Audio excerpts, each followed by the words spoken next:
Hai minasang konnichiwa. Assalamualaikum warahmatullahi wabarakatuh. Ya, perkenalkan nama saya Hilal Hibatullah. Saya berasal dari kelas 4 TDKA. Nah, di sini saya akan presentasikan tentang materi bahasa Jepang yang saya pelajari. Check this out. Ya, bismillahirrahmanirrahim. Assalamualaikum warahmatullahi wabarakatuh. Di sini saya akan menjelaskan tentang presentasi mengenai pembelajaran Jepang yang saya buat. Kita langsung saja ke materinya. Yang pertama yaitu kita belajar tentang bab 34 yaitu Oishi desu ka. Nah, di bab 34 ini kita akan mempelajari tentang bagaimana cara kita mengekspresikan maupun cara kita menjelaskan makanan yang kita buat. Contohnya di sini ada 4 gambar. Yang pertama ada oishi, yang kedua ada mazui, yang ketiga ada karai, dan yang keempat ada amai. Oishi di sini berarti artinya enak, sedangkan mazui artinya tidak enak. Dan ada yang ketiga itu karai yaitu pedas, dan yang keempat ada amai yaitu manis. Nah, di bawah juga ada bagian kualitatif. Di sini ada bagian karakunai desu, amari karakunai desu, karai desu, dan totemo karai desu. Di sini saya akan menjelaskan di bagian slide selanjutnya. Nah, oke. Sebelum kita membahas tentang bagaimana pola kalimatnya, kita akan membahas tentang bagaimana cara pengertian-pengertian yang dapat mengekspresikan kita saat kita memakan rasa makanan. Yang pertama ada oishi yang tadi enak, mazui tidak enak. Dan di sini ada yang baru yaitu panas, atsui. Dan jika kita minum dengan minuman hangat, maka kita menjelaskannya atatakai. Selanjutnya ada dingin yaitu sumetai. Yang keempat ada pedas, karai, manis, amai, asam, supai, asin, shiokarai, pahit, nigai. Kalau rasanya tawar, kurang, atau tidak kuat, kita bisa menyebutnya dengan usui. Yang keempat ada rasanya kuat, pekat, kental, tidak hambar yaitu koi. Dan ada lunak, empuk yaitu yawarakai. Ada keras dan bau yaitu katai dan kusai. Ini kebanyakan hurufnya diakhiri dengan kata i. Nah, oke. Selanjutnya kita akan membahas di pola kalimat positif terlebih dahulu. Yang pertama kita lihat di gambar yang kiri, kabe wa kaes desu. Yaitu kabe itu singkatannya dari kata benda, bisa makanan dan lainnya. Sedangkan kaes itu kata sifat yang tadi kita pelajari. Contohnya ini ada kabe wa kaes desu, yaitu yang di kanan. Rendang ini pedas. Jadi kono rendang wa karai desu. Jadi intinya itu kita tinggal kata benda wa kata sifat des. Misalkan kalau kata bendanya bakso, maka bakso wa. Misalkan kalau baksonya pedas berarti karai. Bakso wa pedai des. Nah, pasti ngerti kan? Dan yang kedua ada totemo. Nah, totemo di sini artinya itu sangat. Jadi misal kita ada contohnya rendang. Kono rendang wa totemo karai des. Yang artinya rendang ini sangat pedas. Oh iya, kalau kono di sini yaitu kalau ditranslate ke bahasa Indonesia yang berarti ini. Jadi kono rendang wa totemo karai desu yang artinya rendang ini sangat pedas. Dan yang ketiga ada sukoshi. Sukoshi di sini artinya sedikit. Contohnya, kono rendang wa sukoshi karai desu. Jadi rendang ini sedikit pedas. Baik, selanjutnya kita ke bagian di pola kalimat negatif. Nah, kita lihat di gambar yang kiri. Ada pola kalimatnya seperti kata benda wa, kata sifat i kunai desu.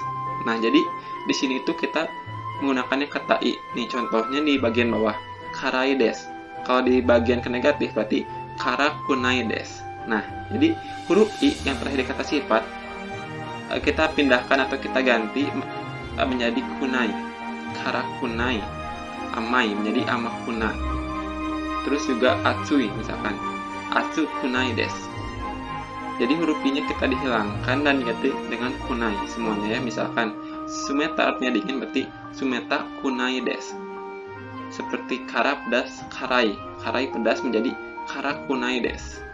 Contohnya yang di kanannya, misalkan sate ini tidak pedas, maka kono sate wa kara kunai desu. Yang kedua, misalkan kalau tidak begitu berarti artinya amari. Kita tinggal tambahkan saja kono sate wa amari kara kunai desu, yaitu sate ini tidak begitu pedas. Jadi kesimpulannya, huruf i di akhir tinggal kita ganti dengan kata kunai. Baik, selanjutnya kita membahas tentang di bab 35 yaitu yubinkyoku wadoku ni arimasu ka. Nah, jadi di bab sini saya akan menjelaskan tentang 4 bagian. Yang pertama yaitu menyatakan keberadaan orang di suatu tempat. Yang kedua yaitu menanyakan keberadaan orang di suatu tempat. Yang ketiga, menyatakan tempat keberadaan orang. Dan yang keempat yaitu menanyakan tempat keberadaan orang. Baik, yang pertama, bagaimana cara menyatakan keberadaan orang di suatu tempat? Yang pertama kita ada pola kalimat, yaitu tempat ni kata benda ga imas. Jadi ada kata benda di suatu tempat, yaitu kata benda tersebut kita bisa gunakan orang atau binatang yang bernyawa. Nah, untuk penjelasannya, jadi pola kalimat ini digunakan untuk menunjukkan keberadaan orang di suatu tempat, dan partikel ni di belakang tempat digunakan untuk menunjukkan tempat keberadaan. Baik, contohnya seperti ini. Kyojitsu ni rinasang ga imas. Rinasang ga imas berarti artinya ada Rina di ruang kelas. Misalkan kalau Rinanya di perpustakaan berarti Toshitsu ni rinasang ga imas. Ada Rina di ruang kelas. Ada Rina di ruang perpustakaan. Kita lihat kembali di bagian pola kalimat atas, tinggal tempat nih kata benda ga imas. Jadi tinggal tambah ga imas. Contohnya yang bawah. Di sampel yang kedua yaitu Toshitsu ni Yunus sang ga imas. Ni Yunus sang ga imas. Ada Yunus di ruang perpustakaan. Kalau untuk binatang yang terakhir misalkan Heianin Nezumi ga imas, yaitu ada tikus di kamar. Jadi kesimpulannya kita tinggal melihat di bagian pola kalimat atas, yaitu tempat nih kata benda ga imas. Misalkan nama tempatnya Toshitsu yaitu ruang perpustakaan, kita tinggal tambah ni dan kemudian kata benda bisa nama orang, misalkan Kyojitsu ni hilal sang ga imas. Jadi ada hilal di ruang kelas. Baik. Oke, jika sudah mengerti kita lanjut saja ke bagian selanjutnya, yaitu menanyakan keberadaan orang di suatu tempat. Nah, ini bedanya dengan yang pertama. Kalau yang pertama kan itu menyatakan, sedangkan yang kedua kita itu menanyakan.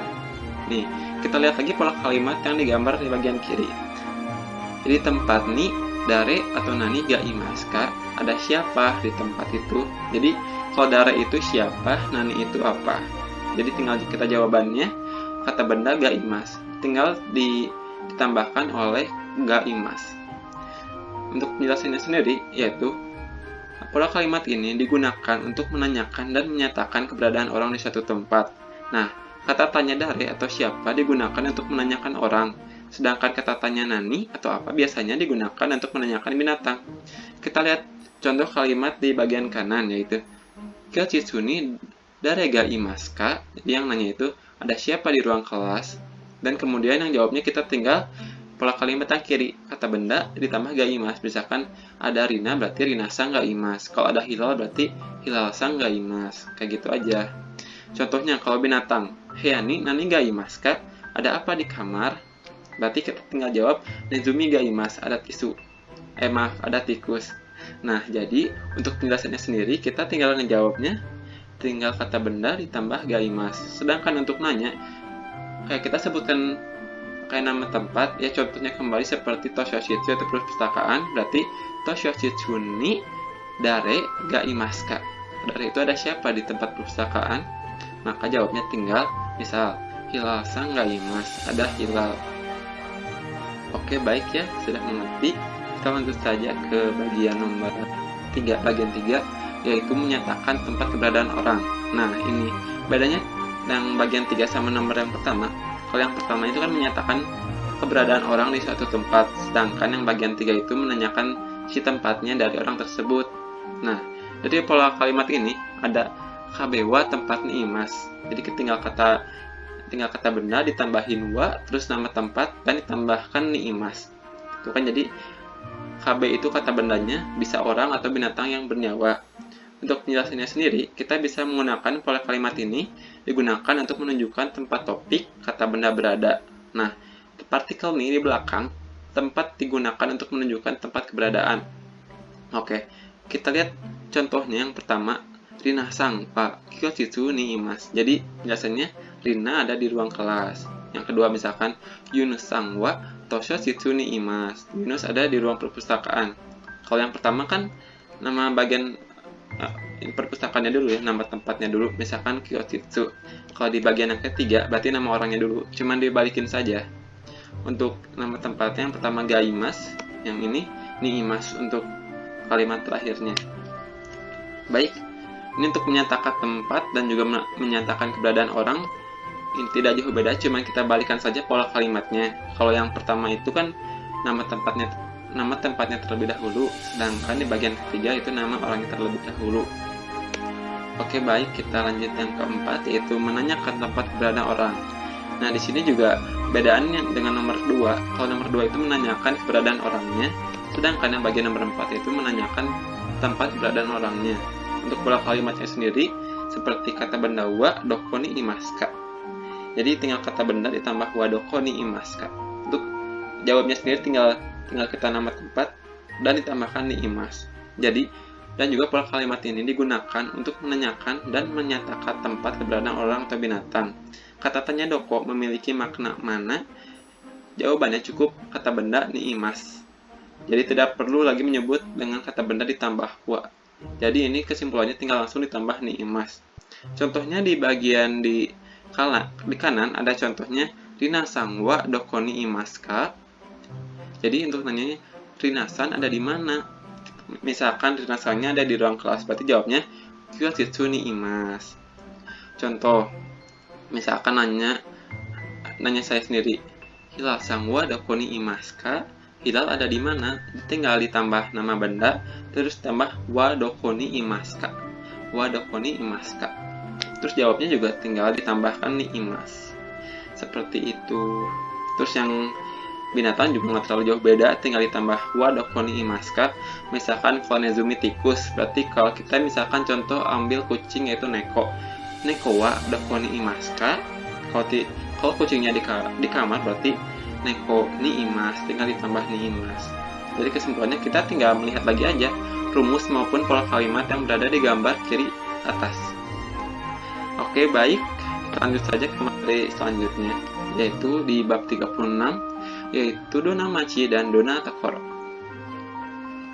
Nah, di sini pokoknya kita akan membahas tentang tempat dan juga kota. Nah, jadi kalau tokoro ini biasanya digunakan untuk menyebutkan tempat meliputi pantai, danau, kota, dan lain-lain. Sedangkan machi yaitu hanya digunakan untuk menyebutkan nama kota. Contohnya yang tokoro ada Bali, Taman Mini, Pulau Seribu, Bunaken, Lembang, Ciater, Borobudur, dan Danau Toba. Kalau machi itu nama kota ya, seperti Tokyo, Osaka, dan lain-lain. Nah, di sini ada contoh nama-nama kota yang menggunakan machi seperti Hokkaido, Fukushima, Tokyo, Shizuoka, Osaka, Kyoto, Nara, Okinawa.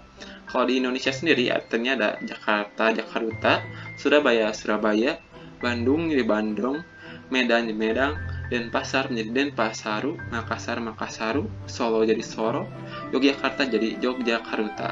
Jadi emang beda ya di bagian hiragana dan juga abjad internasional biasa. Nah, di sini ada contoh yaitu cara menyebut nama pulau. Jadi gabungan katanya sendiri seperti nama pulau ditambah tou. Ini gampang banget ya. Misalkan yang bawah ada pulau Bunaken. Ya udah kita tinggal ditambah tou di akhir kalimatnya. Bunaken tou. Misalkan pulau Komodo menjadi Komodo tou. Bali Bali tou. Jadi tinggal ditambah kata tou di akhirnya. Itu untuk nama pulau. Dan yang kedua, ini ada cara menyebut nama gunung. Kalau tadi pulau tou, kalau ini gunung Sang. Sang yang di sini tapi bukan sang yang dibutuhkan di belakang nama orang. Sang di sini jadi yaitu ditulis dengan kanji sang yang berarti gunung. Jadi kita bisa bedakan ya mana sang buat orang dan juga mana sang buat gunung. Contohnya misalkan Gunung Bromo menjadi Bromo Sang. Terus juga yang kedua ada Gunung Semeru menjadi Sumeru Sang, Gunung Merapi Merapi Sang, Gunung Agung Agung Sang. Jadi yang pertama itu kalau pulau tou, kalau gunung Sang. Dan yang ketiga kita cara menyebut nama danau. Kalau nama danau juga hanya ditambahkan huruf ko di belakangnya. Contohnya Danau Toba menjadi Tobako, Danau Maninjau menjadi Manijako, dan pokoknya segala danau ditambah ko di akhir kalimat. Jadi diingat-ingat ya, kalau untuk pulau ditambah tou, kalau gunung ditambah sang, kalau danau ditambah ko. Sip. Selanjutnya kita ada kata sifat. Jadi kata sifat sendiri di sini ada yang berakhirannya i dan juga ada na. Seperti ada yang tadi panas, dingin, sejuk, besar, kecil, indah, yaitu kalau panas Atsui, dingin Samui, sejuk Suzui, besar Oki, kecil Chisai, dan indah Utsukushi. Dan yang kedua juga ada Shizuka yang artinya tenang atau sunyi, ada Nigiyaka ramai, Anzen aman, ditulis Kirei tapi dibaca Kirei, jadi cantik, indah, bersih, dan lain-lain. Oke, kita lanjut dengan ini cara menjelaskan kondisi kota atau tempat secara positif. Nah, pokoknya setiap hal-hal juga kita harus melihat si pola kalimatnya terlebih dahulu. Misalkan di gambar nomor kiri ada kata benda, tempat, wa, des. Jadi tinggal wa ditambah kata sifat, i atau na ditambah des. Contohnya, maaf untuk menjelaskannya sendiri, yaitu pola kalimat ini digunakan untuk menerangkan kondisi atau keadaan dari subjek, KB itu tempat, dan juga letakkanlah kata sifat apa saja pada posisi kata sifat i atau kata sifat yang berakhiran na secara langsung dalam pola kalimat KB, kata benda, tempat, wa ditambah kata sifat i atau na, dan juga des terakhirnya. Contohnya kata sifat i, misalnya kalau Surabaya panas berarti Surabaya wa atsui des, tinggal ditambah wa dan juga kata sifat des. Misalkan kalau Bandung sejuk berarti Bandung wa suzushi des. Kalau danau Tebanya besar berarti Tobako wa oki des, tinggal ditambah wa dan juga kata sifat ditambah des. Misalkan kata sifatnya na, misalkan kalau kota saya tenang atau sunyi berarti watashi no machi wa shizuka des. Kalau misalkan kota Jakarta ramai, kan kalau ramai itu artinya nigiyaka ya dalam bahasa Jepang, berarti tinggal Jakarta wa nigiyaka des, Jakarta ramai. Dan seperti itu. Jadi kita lihat lagi kembali pola kalimat yang di atas, yaitu kata bendanya yaitu tempat ditambah wa dan juga ditambah dengan kata sifat dan diakhiri dengan des. Seperti itu. Mudah bukan? Selanjutnya kita cara menjelaskan kondisi kota atau tempat secara negatif. Kalau yang tadi kita secara positif, berarti ini secara negatifnya. Jadi, pola kalimat ini digunakan untuk menyatakan kondisi atau keadaan dari subjek secara negatif dalam kalimat negatif. Nah, dalam pola kalimat ini, perubahan bentuk terjadi pada akhir kata sifat sesuai dengan jenis kata sifat. Nah, untuk membuat kalimat negatif dengan kata sifat berakhiran i, akhiran i dihilangkan, dan ku warimasen atau kunai des. Seperti yang di awal tadi, dihubungkan di belakang kata sifat i. Sedangkan kata sifat yang berakhiran na langsung saja dihubungkan dengan dewa arimasen di belakangnya, tanpa mengalami perubahan bentuk. Contoh nih ya di atas. Untuk pola kalimat kata sifat yang berakhiran i yaitu KB maupun kata tempat tidak kata sifat i. Jadi untuk kata tempat wa ditambah kata sifat arimasen atau kunai des. Seperti itu. Kalau yang kata sifat yang berakhiran na berarti nama tempat ditambah wa. Misalkan Bandung wa ditambah kata sifat yang berakhiran na dewa arimaseng. Jadi untuk yang i bisa diganti dengan arimaseng atau kunai des, sedangkan kata sifat yang berakhiran na diganti dengan dewa arimaseng. Seperti itu. Ini contoh kalimatnya. Misal Bandung tidak panas berarti Bandung wa asu wa arimaseng atau atsu wa kunai des. Misalkan kota saya tidak besar berarti watashi no namachi wa kunai des.